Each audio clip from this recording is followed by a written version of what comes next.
విశాఖపట్నం పాత గాజువాక ఉడా కాలనీ మామిడితోట వినాయక నగర్ ప్రాంతంలో కొలువై ఉన్న శ్రీ శ్రీ శ్రీ పద్మావతి ఆండాళ్ సమేత శ్రీ ప్రసన్న వెంకటేశ్వర స్వామి ఆలయంలో 21వ వార్షిక బ్రహ్మోత్సవాల కార్యక్రమంలు ఈ నెల 22 జనవరి 2026 మొదలుకుని జనవరి 27 2026 వరకు జరుగును. వార్షిక బ్రహ్మోత్సవాల కార్యక్రమంలో భాగంగా ఈ రోజు 4వ రోజైన ఈ రోజున సూర్యనారాయణ స్వామి పర్వదినం.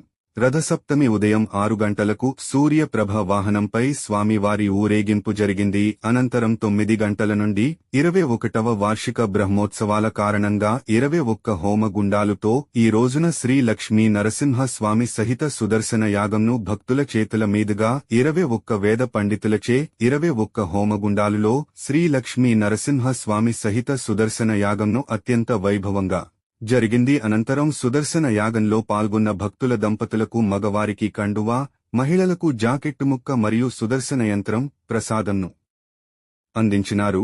సుదర్శన హోమంలో పాల్గొన్న భక్తులందరికీ అన్న సమారాధన భోజన సౌకర్యం కల్పించడం జరిగింది.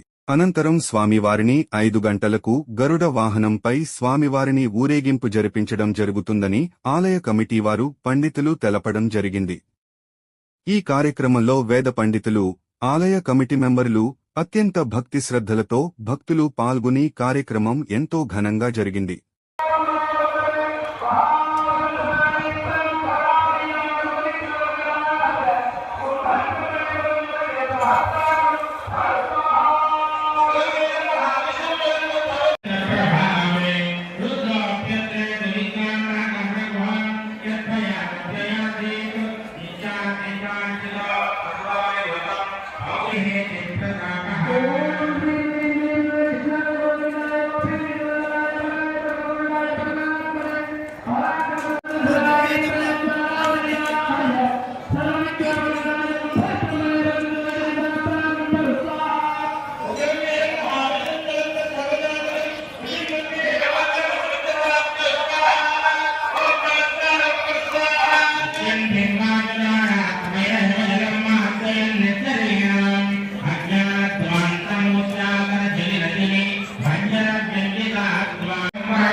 శ్లోకాల్లో ఉన్న ఆ ఎగిరిపడేటటువంటి ఉన్నటువంటి ఆ జ్వాలల యొక్క వర్ణాన్ని వర్ణించారు ఈ 24 శ్లోకాల్లో.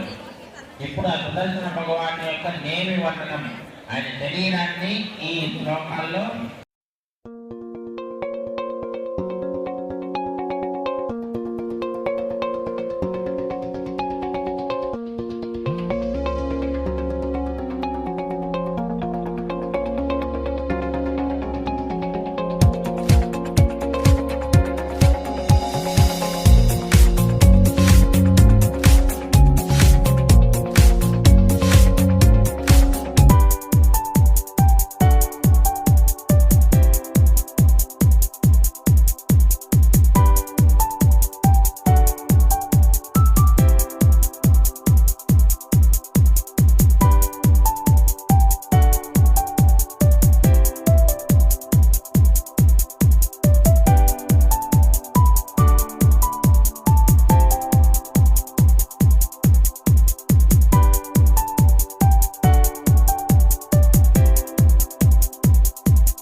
साक्षिणीशा अक्षिणी वह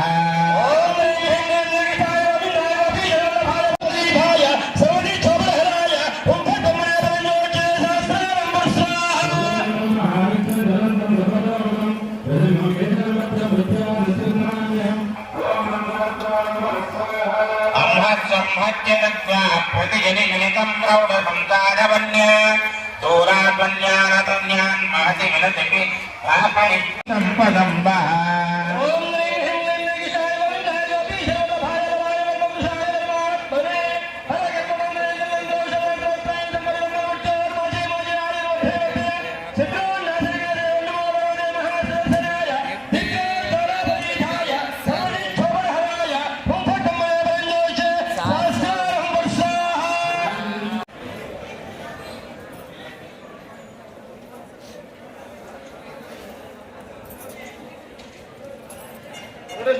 రాకండి, నేను చెప్తాను.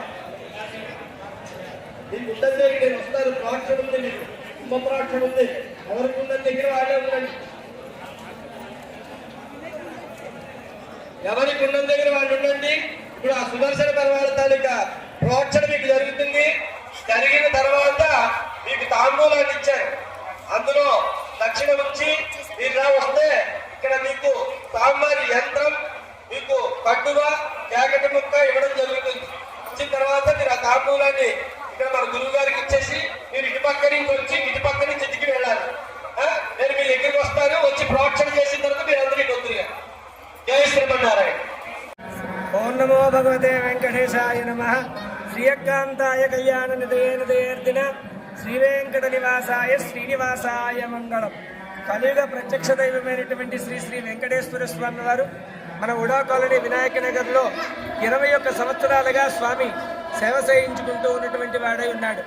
ఈ మామిడి తోటలో విశాలమైనటువంటి ప్రాంగణంలో స్వామి అత్యంత వైభవంగా భక్తుల యొక్క కోరికలు తీర్చేటువంటి కొంగు బంగారంగా వెలిసి ఉన్నాడు స్వామి. ఈ స్వామికి నిత్యోత్సవ, పక్షోత్సవ, మాసోత్సవ, సంవత్సరోత్సవాలన్నీ కూడా జరుగుతూ ఉంటాయి. స్వామివారికి శ్రావణ మాసోత్సవాలు, అలాగే ధనుర్మాస ఉత్సవాలు, కార్తీక మాస ఉత్సవ మహోత్సవాలతో పాటుగా మాఘమాసంలో మాఘశుద్ధ చవితి దగ్గర నుంచి నవమి వరకు కూడా స్వామివారి యొక్క దేవాలయంలో పాంచాంగికంగా బ్రహ్మోత్సవ కార్యక్రమాలు జరుగుతూ ఉంటాయి.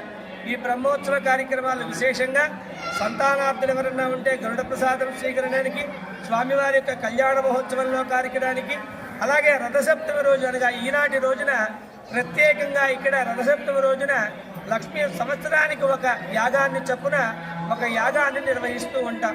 ఆ యాగంలో అశేషమైనటువంటి భక్తజనం కూడా పాల్గొని స్వామివారి యొక్క కృపా కటాక్షాలు పొందుతూ వారి వారి యొక్క కోరికలు స్వామికి చెప్పుకుని వారి కోరికలు సంపూర్ణమై స్వామికి అనేక విధమైనటువంటి ముడుపులు కానుకలు కూడా స్వామికి సమర్పిస్తూ ఉంటాడు. ఈ స్వామి మొన్న 22వ తారీఖు నుంచి 27వ తారీఖు వరకు కూడా 5 రోజుల పాటు స్వామివారికి విశేష బ్రహ్మోత్సవ కార్యక్రమాలు జరుగుతూ ఉంటాయి. ఈ జరిగేటువంటి బ్రహ్మోత్సవ కార్యక్రమాల్లో రోజుకొక విశేష కార్యక్రమం ఉంటుంది, రోజుకొక తిరువీధి కార్యక్రమం ఉంటుంది. కనుక భక్తులందరూ కూడా వచ్చి స్వామివారిని 27వ తారీఖు వరకు జరిగేటువంటి బ్రహ్మోత్సవ కార్యక్రమాల్లో స్వామివారిని వచ్చి సేవించి ధరించవలసిందిగా మనవి చేస్తూ ఉన్నాం. అలాగే 27వ తారీఖున మహాపూర్ణావతి కార్యక్రమం, అన్న సమారాధన కార్యక్రమంతో ఈ 5 రోజుల బ్రహ్మోత్సవ కార్యక్రమాలు కూడా పూర్తి అవుతాయి. కనుక భక్తుల యొక్క సహాయ సహకారాలతో స్వామి యొక్క పరిపూర్ణమైనటువంటి ఆశీస్సులతో ఈ యొక్క దేవాలయం దినదినాభివృద్ధి అయి స్వామి కొంగు బంగారంలాగా కోరికలు తీర్చేటువంటి స్వామిలాగా ప్రసన్న వెంకటేశ్వరుడిలాగా కొలువు తిరిగి ఉన్నాడు స్వామి. అందరూ సేవించి ధరించవలసిందిగా మనవి చేస్తూ ఉన్నాం. మా తరపున మా దేవాలయం కమిటీ తరపున అనేక విధంగా మంగళాశాసనాలు చేస్తూ ఉంటాం. జై శ్రీమన్నారాయణ. నమో భగవతే వెంకటేశాయ. ఓం నమో భగవతే ఆదిత్యాయ నమో నమః. ఇది ఉత్తరాయణ పుణ్యకాలం. ఈ మాఘమాసంలో ఈ మాసం పేరు మాఘమాసము. మాఘమాసంలో రవి స్వామి పుష్కలంగా పరిపూర్ణమైనటువంటి యశస్సులతో తిరిగి ఉంటాడు. ఇది భాస్కరుడు జన్మించినటువంటి జన్మ నక్షత్రం రథసప్తమి. ఈరోజు ఈ రథసప్తమి పర్వదినం రోజున ఎవరైతే సూర్యభగవాను అగ్ని ద్వారా ఆచరించి స్వామికి పాయసాన్నాన్ని నివేదన చేస్తారో వారు ఎల్లప్పుడూ కూడా ఆరోగ్య యశస్సులతో చల్లగా ఉంటారు అని చెప్పి బ్రహ్మ వైవస్వత పురాణంలో చెప్పడం జరిగింది. అదే రీతిగా మన దేవాలయంలో కూడా ప్రతి సంవత్సరము కూడా ఈ యొక్క రథసప్తమి రోజున పాయసాన్ని ప్రత్యేకంగా పొయ్యల మీద ఉండి స్వామి ఎదుట ఆ నివేదన చేసి ఆ నివేదనమైనటువంటి ప్రసాదాన్ని అందరికీ కూడా ఇవ్వటం జరుగుతూ ఉంటుంది. అంతేకాదు ప్రతి శనివారము కూడా మన దేవాలయంలో అన్న సమారాధన కార్యక్రమం జరుగుతూ ఉంటుంది, ఒక 1000 మందికి సుమారుగా. అంతేకాకుండా విశేష కార్యక్రమాల్లో ఇంకా తిరిగే ఉండదు. ప్రతిరోజు కూడా స్వామికి నిత్యోత్సవ, పక్షోత్సవ, మాసోత్సవ, సంవత్సరోత్సవాలన్నీ కూడా జరుగుతూ ఉంటాయి. ఏ విధమైనటువంటి తిరుపతిలో ఏ విధంగా అయితే ఉత్సవాలు జరుగుతూ ఉంటాయో ఇక్కడ కూడా అదే విధంగా ఉత్సవాలు జరుగుతూ ఉంటాయి. కనుక భక్తులు వచ్చి స్వామివారిని సేవించి వారి వారి కోరికలు పరమాత్మతో చెప్పుకుని సేవించవలసిందిగా మనం చేస్తూ ఉన్నాం. జై శ్రీమన్నారాయణ.